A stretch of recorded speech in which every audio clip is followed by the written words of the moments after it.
Nous allons introduire maintenant la notion de tableau. Les tableaux jouent un rôle extrêmement important en programmation. La plupart des langages possèdent des tableaux parce que, en fait, c'est extrêmement pratique de pouvoir définir plusieurs variables qui sont stockées à l'intérieur d'une même structure de données, comme on va le voir sur l'exemple tout de suite. Voilà, on a un programme qui pour l'instant est vide. Dans ce programme, ce que moi j'aimerais faire, c'est, en tant qu'enseignant, pendant un examen, les étudiants et les étudiantes font des notes différentes dans cet examen, et j'aimerais bien avoir un bout de code qui me permet de calculer la moyenne qui a été faite à cet examen-là. Alors pour faire ça, ce qu'on fait, c'est la chose suivante. On va stocker les notes des étudiants euh, dans des variables. Alors, par exemple, imaginons que j'ai trois étudiants. Le premier étudiant fait un 5 et la deuxième étudiante fait un 5,5. Un troisième étudiant, ça se passe un peu moins bien, il fait un 3,5. Et puis finalement, la quatrième étudiante fait un 4. J'aimerais bien pouvoir faire la moyenne de tout ça. Alors, ce que je vais faire, c'est la chose suivante. Je vais faire marque 1, plus marque 2, plus marque 3, plus marque 4. Et puis, je vais diviser le tout par 4 et afficher le résultat sur la console. Voilà, la moyenne, c'est 4,5. Alors, bien entendu, si j'ai 4 étudiants, tout va bien. Maintenant, si j'en ai 56 ou plus, cette manière de faire est assez limitative parce que je vais devoir ici déclarer 56 variables et puis faire mon calcul ici à la main. Alors, les tableaux sont typiquement utilisés dans une telle situation pour pouvoir résoudre ce problème. Alors, comment est-ce qu'on déclare un tableau? Eh bien, on définit tout d'abord le type du tableau, et on rajoute ces deux crochets qui sont là pour indiquer qu'on a un tableau. Et puis maintenant, je peux, dans le tableau, donner plusieurs variables, ou plusieurs, pardon, ici, valeurs littérales, qui seront stockées aux différentes positions du tableau de double qui s'appelle marks ici. Et du coup, mon code se transforme parce que j'ai plus qu'une seule variable qui stocke plusieurs valeurs. Et je vais ensuite, avec ça, pouvoir faire différentes choses. Je vais, par exemple, pouvoir afficher la note du premier étudiant, qui est là, comme ceci. Donc là, ce que j'indique, c'est je veux accéder à la position 0 du tableau, et cette position du 0 du tableau va correspondre à cet élément-là. Si j'exécute mon code, je vais avoir 5 qui va être affiché.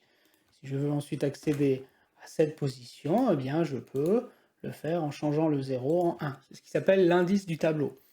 Un tableau possède un attribut, parce qu'un tableau comme celui-ci est un objet, et il a un attribut length qui est initialisé automatiquement et qui me donne la taille du tableau. Alors attention, ici c'est comme pour les strings, le dernier élément du tableau, c'est length moins 1. Ici, j'ai un tableau à 1, 2, 3, 4 éléments, donc marks.length me retourne 4. Mais comme les indices commencent à 0, ici, je dois enlever 1 pour accéder au dernier élément. Voilà. Ça, c'est les accès basiques à un tableau. Bien entendu, je peux maintenant ici faire une boucle.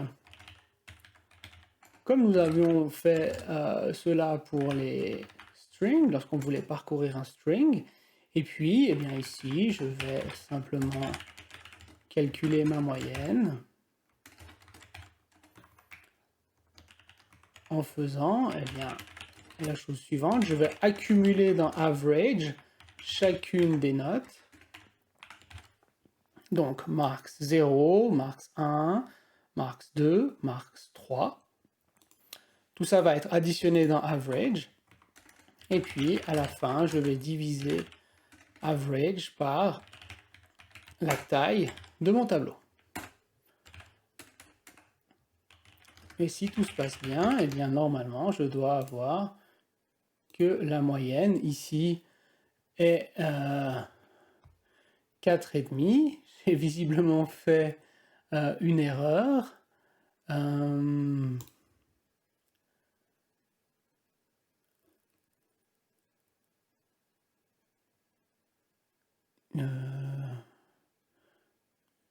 Je cherche avec vous. Ah non, pardon, ici c'est jusqu'à marks length, vu que le dernier élément ici n'est pas pris en compte. Vous voyez, même quand on a l'habitude, on fait encore ce genre d'erreur. C'est un piège typique en fait de l'accès des tableaux.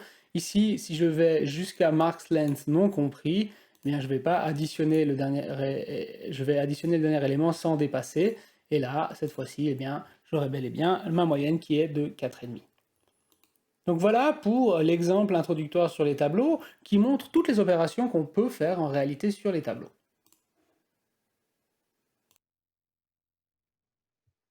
On l'a vu dans l'exemple, donc les tableaux sont des structures de données qui sont très pratiques lorsqu'on souhaite stocker dans une variable plusieurs variables, ou valeurs plutôt, de même type.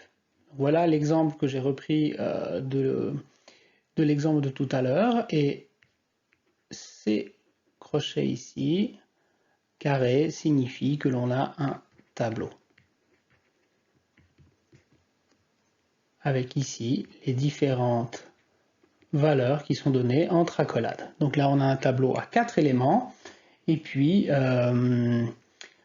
ces éléments vont de l'indice 0 jusqu'à l'indice 3. La première syntaxe pour déclarer des tableaux est celle qu'on appelle l'initialisation explicite.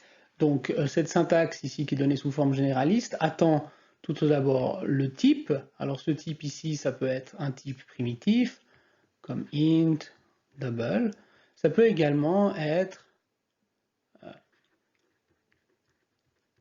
une classe, donc on peut déclarer sans aucun problème des tableaux de rectangles, par exemple. Cette syntaxe est avec une initialisation explicite parce que cette partie ici nomme, ou donne, si vous préférez, explicitement le contenu du tableau. Donc en dessous, on a un exemple dans lequel on définit un tableau d'entier nommé unArray qui contient les valeurs 2, 12 et 45. Il existe également une deuxième syntaxe qui, elle, est donnée sans initialisation explicite. Donc on va retrouver le type, les crochets pour le tableau, le nom ici qui est un identificateur. Et à droite, par contre, cette fois-ci, on va retrouver le mot-clé new. On doit reprendre le type qui était donné là. Et ensuite, on va donner une longueur ici qui doit être un entier. Et ça se lit sur les exemples en dessous comme ceci. Donc, on déclare A2 un tableau de double qui va contenir 100 éléments. Donc là, il y a de la place dans ce tableau pour mettre 100 doubles, mais on ne donne pas explicitement les valeurs qui se trouvent à l'intérieur. Par défaut, quand on a un type primitif comme double ici, on va se retrouver avec des zéros partout dans le tableau. Lorsqu'ensuite je vais vouloir assigner ici à une position dans mon tableau une valeur, eh bien je peux y accéder avec cette notation qui est là. Donc dans le tableau A2, à la position 0, je vais mettre la valeur 23. Alors, il faut être attentif parce que l'accès au tableau se fait par indice, et sur le schéma qui se trouve au milieu ici, eh bien, on voit que si on a un tableau de taille 10, les indices vont aller de 0 jusqu'à 9, et puis ça signifie donc que le premier élément est 0 et non pas 1. Donc, ici, lorsqu'on déclare array, un tableau d'entiers, eh bien, on va avoir à la position 0 de array ce 1, à la position 1 ce 2 et à la position 2 ce 3. Alors ça, c'est un des problèmes typiques qu'on rencontre dans les tableaux. On va ou trop loin, ou on échange en fait la position qui est ici avec la valeur qui est ici. Donc ça, c'est ce qui est stocké à la position donnée par là. Et ça, parfois, ça amène un petit peu de la confusion chez certaines personnes. Lorsqu'on souhaite modifier la valeur d'un des éléments du tableau, on le fait avec l'opérateur d'assignation, donc le symbole égal, et on spécifie la position modifiée dans les crochets qui se trouvent après le nom du tableau. Si on prend un exemple, donc ici on a foo qui est un tableau d'entiers avec les valeurs 5, 12 et 20 à l'intérieur. Lorsque j'écris foo à la position 1 égale 25, eh bien c'est le deuxième élément du tableau, donc celui-ci qui est modifié, parce qu'ici l'indice est 1, une fois encore, et le contenu du tableau à la fin est donc 5, 25 et 20. On a modifié une seule position du tableau et on modifie la plupart du temps un seul élément à la fois. Parce qu'en fait, cet opérateur ne nous permet que de modifier un seul élément à la fois. Voici un autre exemple de code de tableau qui utilise cette fois-ci le second type de syntaxe pour la création du tableau, dans lequel on va déclarer un tableau sans donner son contenu de manière explicite au début. Je vous laisse prendre un petit moment pour lire ce code et comprendre ce qu'il fait. Voilà, donc on va le commenter maintenant ensemble et regarder ensemble ce code. Donc on déclare ici un tableau, un array d'entiers qui va avoir 4 positions. Il va avoir de l'espace en mémoire pour stocker 4 positions dans notre tableau. On va ensuite mettre aux différentes positions du tableau les valeurs qui se trouvent à droite.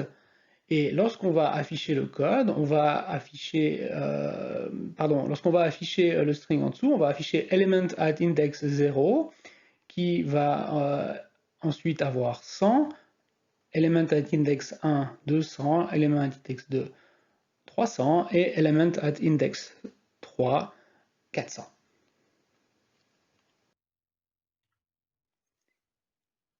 La syntaxe de la déclaration des tableaux nous permet de déclarer des tableaux de différents types. Et c'est ici un exemple un peu plus long qui nous montre tous ces différents types en action.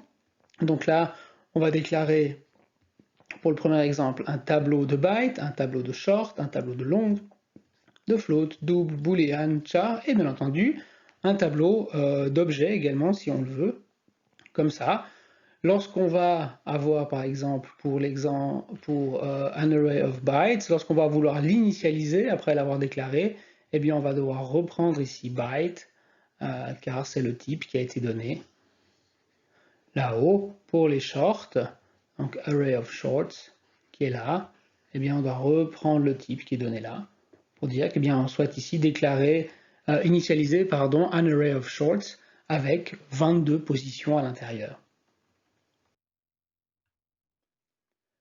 Les tableaux sont des objets. Ça veut dire que lorsqu'on crée un tableau, il se crée automatiquement une variable d'instance qui s'appelle length, qui est automatiquement égale à la taille du tableau lorsque celui-ci est initialisé. Attention, cette taille est fixe. Ça veut dire qu'on ne peut pas changer la taille du tableau une fois qu'on a initialisé le tableau. On a un petit exemple en dessous, donc on va déclarer another array qui sera un tableau de boolean, qui va ici être initialisé explicitement avec à l'intérieur 3 valeurs. Dans la ligne suivante, ce qu'on fait, c'est qu'on déclare x, une variable de type entier, à laquelle on va donner another array.length. Donc là, on voit que another array est un objet parce qu'on a cette notation point ici qui nous permet d'accéder à l'attribut length du tableau qui est initialisé automatiquement à la valeur 3. Donc dans x, on va avoir la valeur